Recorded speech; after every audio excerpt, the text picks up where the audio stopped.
rain hit the alien soil like tiny needles. The sky was dark purple, the wind smelled of metal, and in the middle of it all stood a human boy, barely 17, breathing hard with dirt on his face. His name was Kael. He wasn't supposed to be there. He had followed the explorers from Earth without permission, hiding in one of the cargo pods. By the time they discovered him, the ship had already landed on Dereza, a planet ruled by warriors with glowing blue skin and sharp, golden eyes. He hadn't expected war. No one had. Earth had come to talk peace. But when the Derezan Empress stepped out with her guards and saw human weapons ready, she took it as a threat. One shot was fired, and everything changed.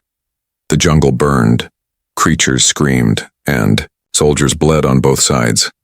Kael hid during the fighting, afraid, ashamed that he couldn't do anything. He watched as a tall, fierce alien woman fought near the front line, her hair glowing like fire, her movements like lightning. She wasn't just a warrior. She was the commander. Her name was Arvana. After the battle, Kael was captured by her patrol. He didn't resist. There was nothing brave about him. He was trembling when she stood over him, spear at his chest, her eyes burning with fire.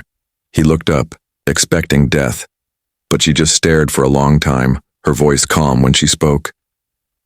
"You are not ready," she said. "Come back when you're a man." She turned away, leaving him alive.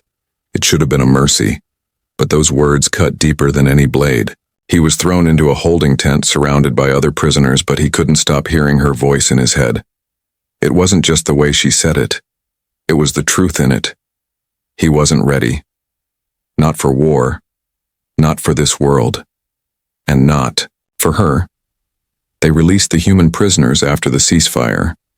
Kael was sent back to Earth with the others, where he was yelled at by officials and called a disgrace by his father. But all he remembered was the way Arvana looked at him. Not with hatred, with disappointment. Something woke up inside him that day. A fire that wouldn't go out. He started training, not just his body, his mind. He read everything he could about Derezan culture, their fighting style, their language, their honor code. People laughed at him at first. He was still just a boy. But he didn't stop. He trained in silence. He kept moving when others slept.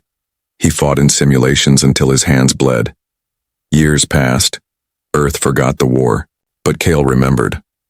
On his 21st birthday, he stood in front of the same interstellar gate that once brought him home in shame. His hair was shorter now, his face sharper, eyes calmer. The guards barely recognized him when he boarded the diplomatic ship. But he wasn't going for diplomacy. He had one purpose. He was going back to Dereza, not to start a war, but to prove that she had been right, and that now he had become something more than a boy. The Derezan guards at the outpost were not expecting a human to walk calmly through the jungle without fear. Kael's steps were firm, each one echoing with confidence that didn't exist years ago. The trees whispered above him, glowing vines wrapping the ancient trunks like watching spirits. The air was thick with alien sounds, but Kael didn't flinch. He had trained for this. He knew the dangers, and he welcomed them. A roar cracked the silence behind him. A jungle beast lunged from the mist, fangs dripping. But Kael didn't run. His hand moved in a flash. A whistle, a sharp flash of light. The creature stopped inches away, stunned by the sudden strike from Kael's arm blade. It snarled but backed away, sensing something strange about this human. Kael lowered his blade and continued forward without saying a word. At the gates of the Derezan War Academy, the guards stepped forward, weapons raised. They shouted something in their native tongue, warning him to leave. Kael responded in perfect Derezan, his voice calm. He didn't demand anything. He simply made a request. He wanted to challenge the trials. The trials were sacred. Only the strongest warriors were allowed to take them. Not even all Derezans passed. The guards laughed, thinking it a joke. But when Kael repeated himself, showing the seal of the old ceasefire treaty and reciting the code of the warrior class, their faces changed. This human knew their laws, their customs, and he had the right to ask. Word of the human challenger spread quickly. In the high towers of the academy, Arvana stood in silence, watching the jungle from her balcony. Time had changed her too. Her armor was heavier now, marked with victories and scars. But her eyes still burned the same way. When her aide arrived and whispered that a human had returned, asking for the trial of honor, her heart didn't skip a beat. But her grip on the balcony rail tightened. She had forgotten him, or at least tried to. She went to the arena. Kael stood alone in the sand, waiting. His back straight, his eyes steady. He wore light armor, earth-made but modified with tribal patterns and glowing circuits. His weapons were a mix of blade and tech. Drezan surrounded the arena, whispering among themselves. They expected a short fight. A human couldn't last a minute in the trial. Then the first test began. 3 warriors entered. One carried a plasma staff, another had claws fixed to his arms, and the third moved like a shadow. Together they charged. Kael didn't retreat. He shifted to the side, deflecting one blow, dodging another. He didn't overpower them. He outthought them. Every step, every block, every move was sharp and focused. He used their weight against them. He adapted. He endured. Minutes passed. Then one by one, the Derazan warriors fell. Not dead, but defeated. Silence filled the arena. From the upper platform, Arvana watched without moving. Her eyes narrowed. She remembered the boy who trembled under her spear, but this wasn't that boy anymore. Kael stood still, breathing hard, bruised but not broken. He looked up at her and didn't say a word. He didn't need to. She saw it in his eyes. He had returned, and this time, she would be the one tested. The air in the training hall was thick with silence. Derazan warriors leaned against stone walls, their glowing eyes fixed on Kael. None of them spoke. None of them laughed. A human had passed the first trial. That alone was almost impossible. Now they watched with new interest, no longer amused but curious, and a little afraid. Kael didn't smile. He didn't raise his fists in victory. He only wiped the blood from his lip and asked what the next test was. The trial of endurance. It was known to break even the most seasoned fighters. The test involved a long path through the wild jungle, alone, with nothing but instincts and a basic blade. No tech, no weapons, just survival. He accepted without hesitation. They stripped him of his armor, gave him only a small knife made from native bone. The jungle gates opened, and he walked in with no guards. Behind him, the gates, sealed with a thunderous echo.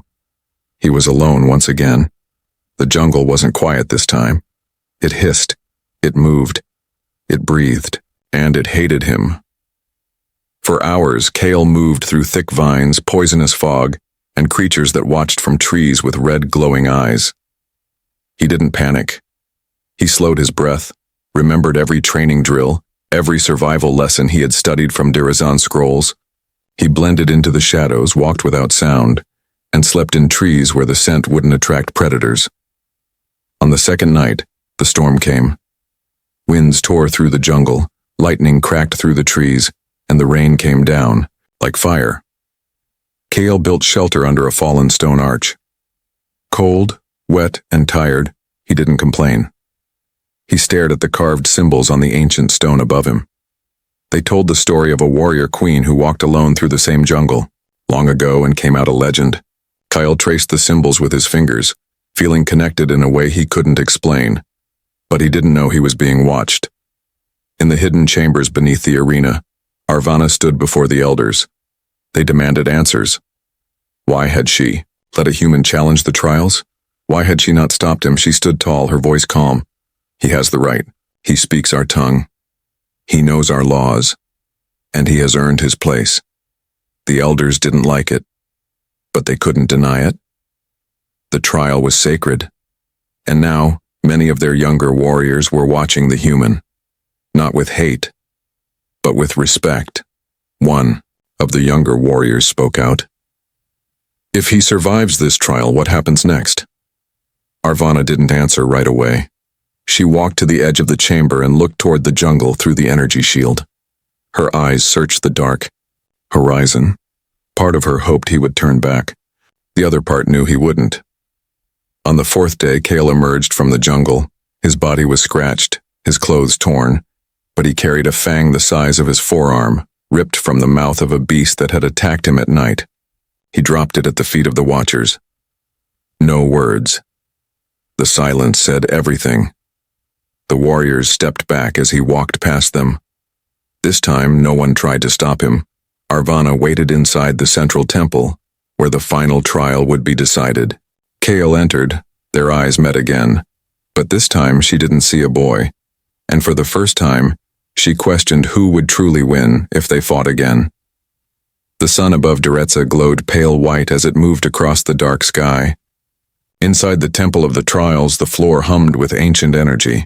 Blue lights pulsed under the stones, reacting to the presence of warriors. Kael stood still at the center, facing the Council of Combat Masters. Their robes were layered in crystal threads, and their eyes showed no emotion. One of them finally spoke, announcing the final challenge. Trial of Spirit. No weapon, no fight, no running.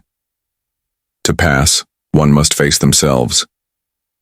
The words were simple, but Kael knew the meaning was not. He had studied the trial of spirit more than any other. It was rarely granted. Those who took it never returned the same. Many broke. Many begged to go back to the first trial. This test had no audience, no crowd, only the one being tested, and whatever truth the trial forced them to face. The masters guided Kael to a room made of black stone. A single seat stood in the middle. They told him to sit. When he did, the stone closed behind him, sealing him in. Darkness. No sound, no air movement, only silence. And then, slowly, a faint voice echoed from within the walls. It wasn't Derezin. It was human, his mother's voice. Why did you leave, Kael? He opened his mouth to answer, but no sound came out. More voices followed.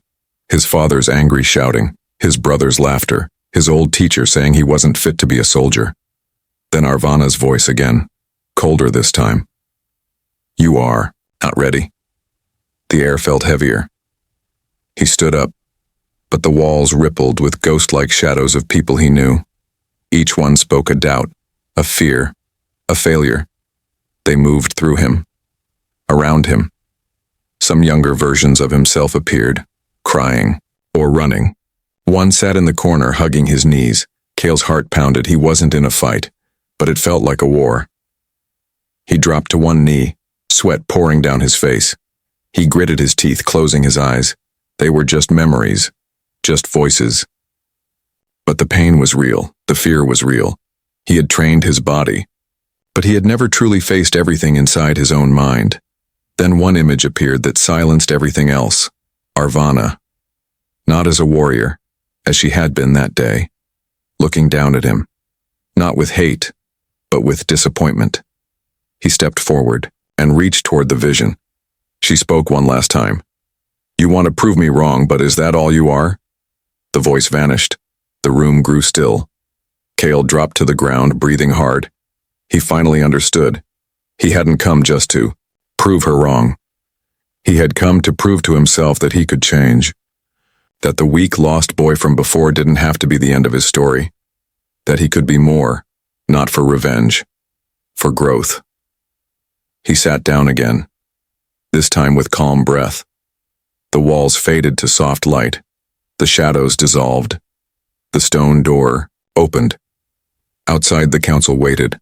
Arvana stood beside them, arms crossed, her face unreadable. Kael walked out slowly, tired, silent, but taller somehow.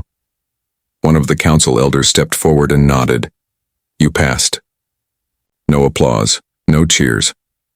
But every warrior present lowered their heads in quiet respect. Kael didn't look at Arvana until the others had gone. When he did, she met his gaze, still silent, still powerful. But something in her eyes had changed. It wasn't doubt anymore. It was recognition. Night had fallen across the Derezin capital, and the twin moons hung low behind the temple towers. Warriors filled the streets, preparing for the honor ceremony. Fires burned in tall iron bowls. Music echoed softly in the background, but the mood was not festive. It was quiet, respectful, something rare among this proud species. Inside the temple, Kael stood in front of a long mirror, adjusting the robe given to those who passed all 3 trials.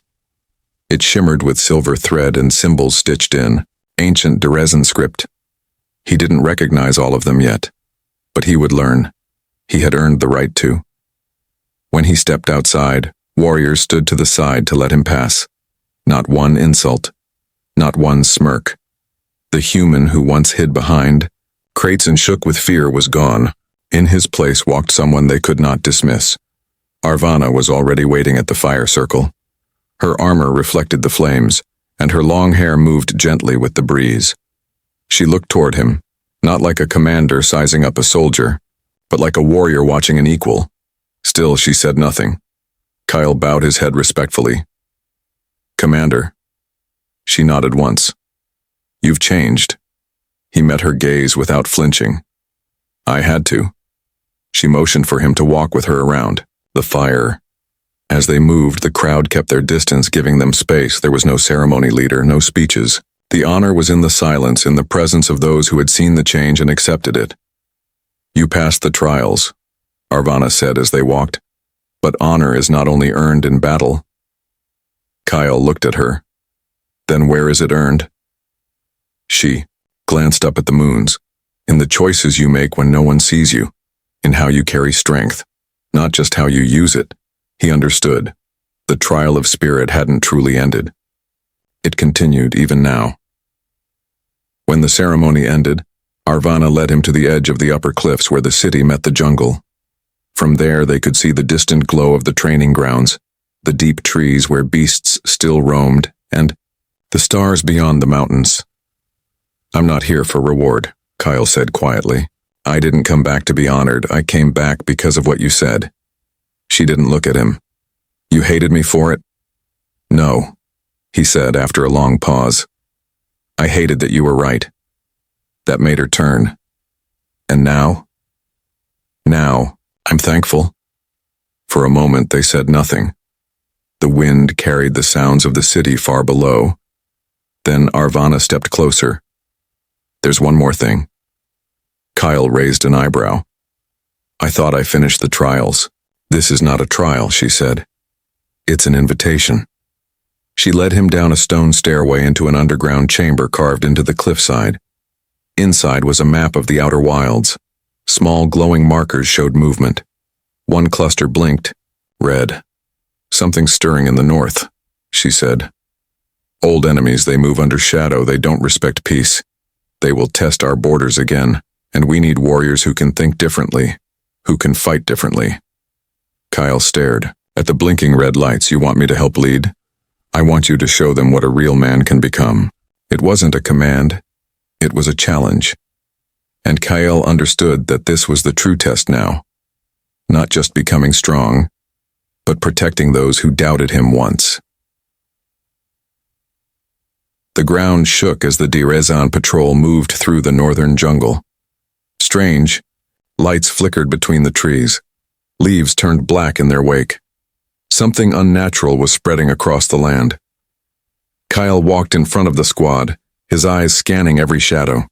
His hand rested near the hilt of his blade, but he didn't draw it yet. Beside him marched Arvana. She had chosen him to lead this operation, not as a student, not as a token human, but as a commander. The others had questioned it at first. Letting a human lead a Derezan unit was almost unthinkable, but after the trials and after what they saw in his eyes, the warriors followed without protest. The enemy had returned. But they were not like before. They wore no armor. Their bodies were wrapped in oily dark skins that moved like liquid. Their eyes glowed red, not from natural light but from the inside. These were the Forsaken, an ancient faction thought to be wiped out long ago. But now they crawled back from hidden caves, stronger and stranger than before. The patrol halted when the jungle thinned. Up ahead, a village lay in silence. Smoke curled from broken towers. There were no screams, no movement, just stillness that felt heavy. Kael raised his hand. "Wait." Arvana looked at him. "What do you sense?" He knelt to the ground. ash still warm. No blood, no signs of battle. Just fear. They didn't fight, he whispered. They ran. Suddenly, a cry rang out from the trees. Everyone turned. A child stumbled from the edge of the village covered in dust and cuts. Deredzan, barely old enough to stand. Kael rushed forward and caught her before she collapsed. They came from the ground, she said, trembling. Black things, with no faces. Arvana's jaw tightened. The others spread out to secure the area. Kael carried the girl to safety, wrapping her in his cloak. From the distance, the jungle roared. Not wind, not beasts, but voices. Hundreds of... As them, they came fast. The Forsaken swarmed like smoke with blades formed from the same shifting black material. Arvana shouted orders. Kael moved the child to cover and joined the front. The warriors formed a half circle, blades drawn. And then the first enemy reached them. Kael moved without hesitation. His blade met the shadow steel with a crack of sparks. The enemy's form twisted and stretched like a nightmare. But Kael didn't retreat. He spun low, slicing its legs and slamming it into the dirt. Another came from behind. He ducked, punched upward, and his armored knuckles shattered the creature's jaw. Arvana fought beside him, swift as wind, silent as death. Their movements flowed like they had trained together, for years. Every time one of them struck, the other covered. Kael noticed the others watching as they fought, their respect turning into trust. The battle raged for what felt like hours. By the end, the jungle floor was black with ash and shadow blood. The Forsaken pulled back, vanishing into the deeper, dark. Kael stood, breathing heavy, shoulders marked with bruises. Arvana leaned on her blade, her armor scratched but intact. No one spoke. Then one warrior stepped forward and knelt. For the first time, he said, I saw a human fight not like us, but better. Kael didn't answer. He just looked to Arvana, and, for the first time, she smiled. Not a smirk, not a test, a real smile. The kind only given to someone who had become more than what they once were. The jungle had gone silent after the battle. Fires crackled quietly around the camp as warriors treated their wounds and checked equipment. The wounded child slept peacefully under a warm thermal blanket. Drezen medics moved with calm precision, guided by old healing techniques and new tech. No one expected another attack tonight.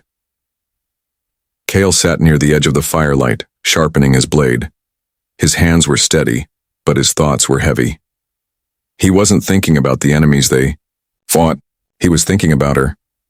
Arvana stood alone, staring out into the trees. She hadn't spoken much since the battle ended. But Kael could feel it. Something had changed. Not just in how she saw him, in how she carried herself near him. The silence between them was no longer filled with tension. It was filled with something that felt deeper.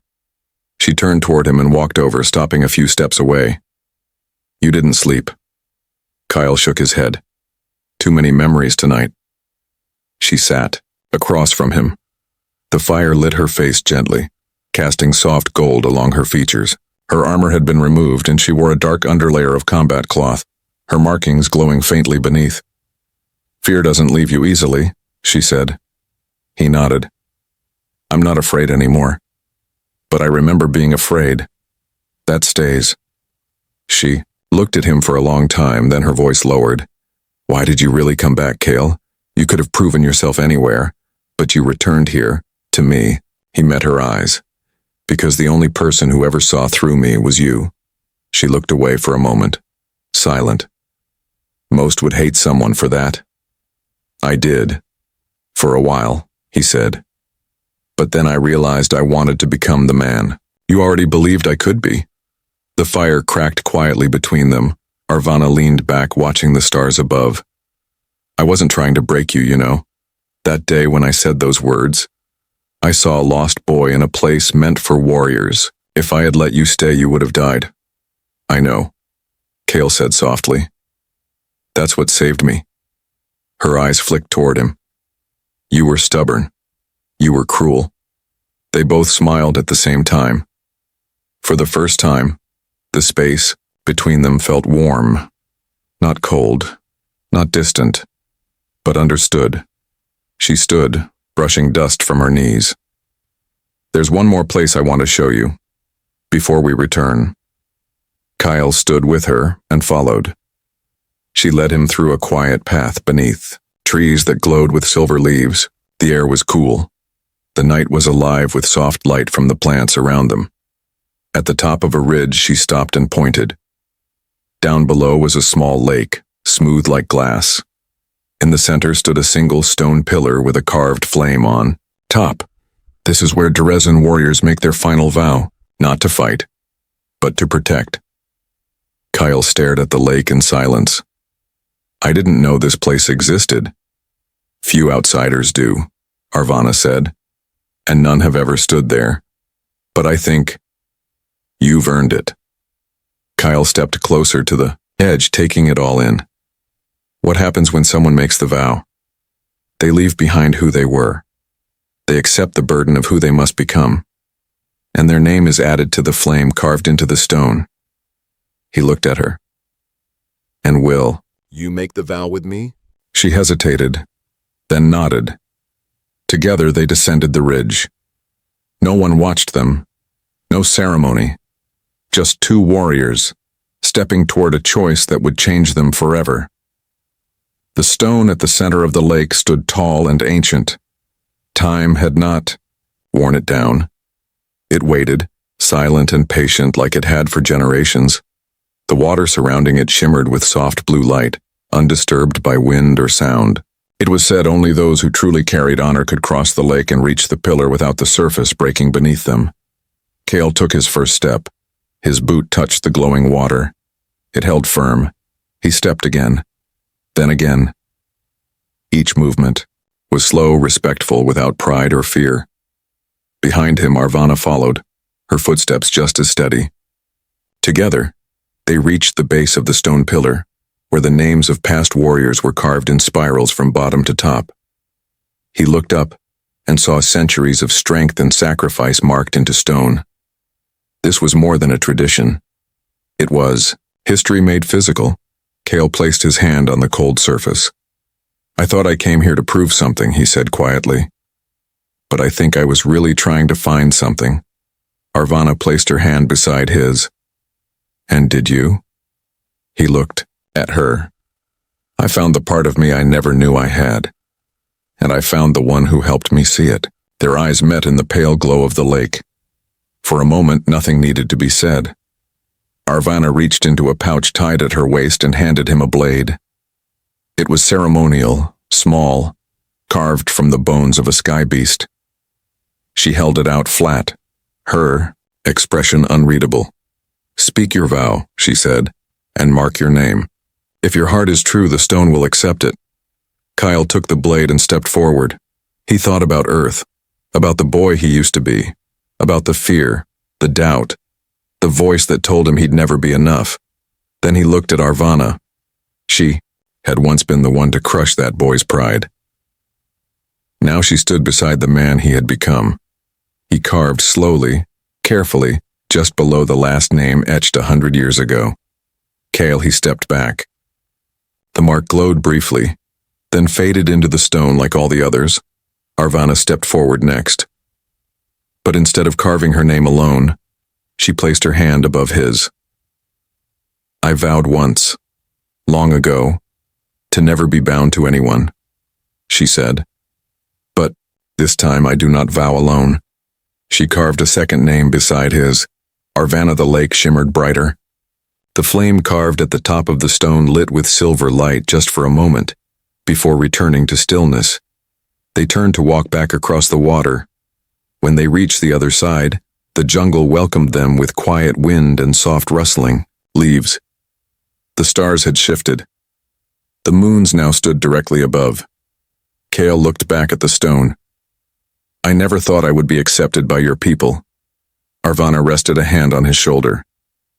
"You weren't accepted because you were strong. You were accepted because you chose to become someone better, even when no one believed you could." He turned toward her, his voice gentle. "And you?" She stepped closer. "I believed before you did. I just couldn't show it then.